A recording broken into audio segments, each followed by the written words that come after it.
Sala na siya kung ano-ano nang nasasabi niya. Sabihin pa niya, siya daw dapat ang presidente. So, ibig sabihin, diyan pa lang, talagang nagnanais siya maging presidente. Merong litrato pa na niyakap ni Bongbong si Sara doon sa kamera. Pero, pinakikita rin sa litrato na hindi yumayakap si Sara. Di ba? Ano yun?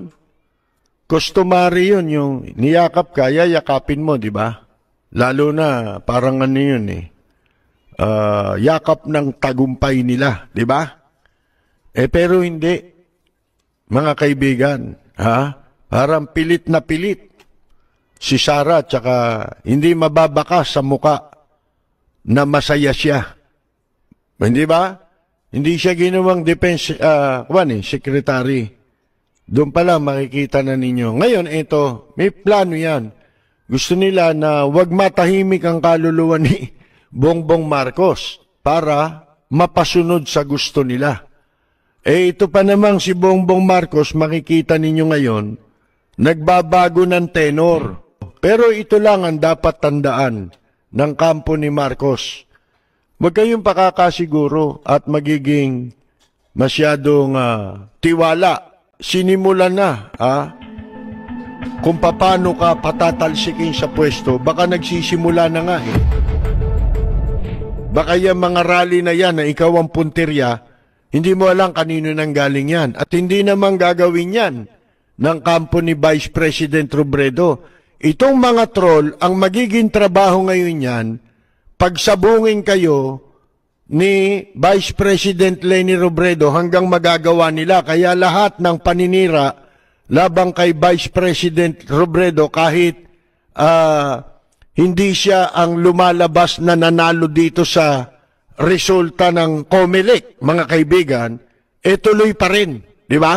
Bakit nila ginagawa yan?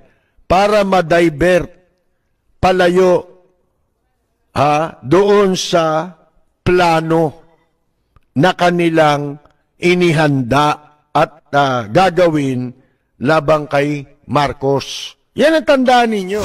Diba? Masyado siyang wala na sa ayos si Titi Sara. Nagwawala sila. Nagwawala talaga. And kung ano-ano nang pinagsasabi na out of her mind na siya, out of decency, out of professionalism. Sala na siya kung ano-ano nang nasasabi niya. Sabihin pa niya, siya daw dapat ang presidente. So, ibig sabihin, diyan pa lang, talagang nagnanais siya maging presidente. I-quote pa niya yung sarili niya na pinagbigyan lang daw niya. Hindi yung pinagbigyan, kasi ang mga tao gusto talaga maging presidente si PBBM. Marami naghihintay sa pagbabalik ng mga Marcoses para malinis ang pangalan nila at para mapatunayan na mali yung mga akusasyon sa kanila at para mapatunayan na totoo yung kanilang hangarin sa ating bansa. Diba? Na mapabuti ang ating bansa.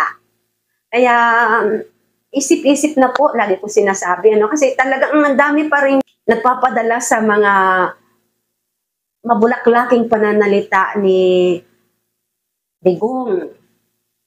Sa mabulaklaking mga pananalita niya, na ginagawa niyang katatawanan at pakwela-kwela lang ang mga seryosong bagay. Na seryoso ang usapan, pero gagawa niyang magtanga-tangahan at magpatawa. Para tayo kasi mga Pilipino, ang dali natin makarak Kahit antindi ng problema, kahit antindi ng kasalanan ng tao, pag napatawa natin, parang napatawad na natin, parang na-quote, natabunan yung kasalanan. This time, huwag na tayo pong ganon. Huwag tayong padadala sa manipulasyon ng mga politikong ganito. Diba? Ang sasarap nila magsalita. Pero makikita nyo naman yung demeanor nila. Si VP Sara, diba? Hindi ko siya sinisiraan Kitang-kita nyo naman sa mga video kung gaano siya kayabang na nagsasalita pa yung mga congressman, wala siyang pakialam. Talagang gusto pa niya papalitan yung chairwoman dati, diba? Sa hearing. At kung maka-asta talaga siya, nagsasalita pa yung iba. Sasagot na siya kahit hindi pa siya ina-acknowledge na magsalita. Ang pinapakita ko lang sa inyo yung unprofessionalism niya. Yung demeanor niya na unfit para sa isang government official, especially the second highest ranking official, di ba?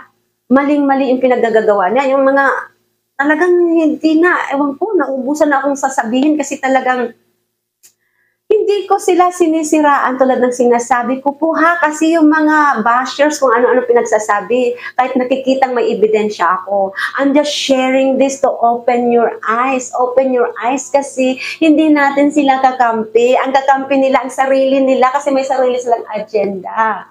Hindi sila maka-Diyos, aminado sila niyan. Diba si Tatay Digong nga ninyo, minura ang Panginoon. That's blasphemy at walang kapatawaran yun. That's the highest form of sin. Blasphemy.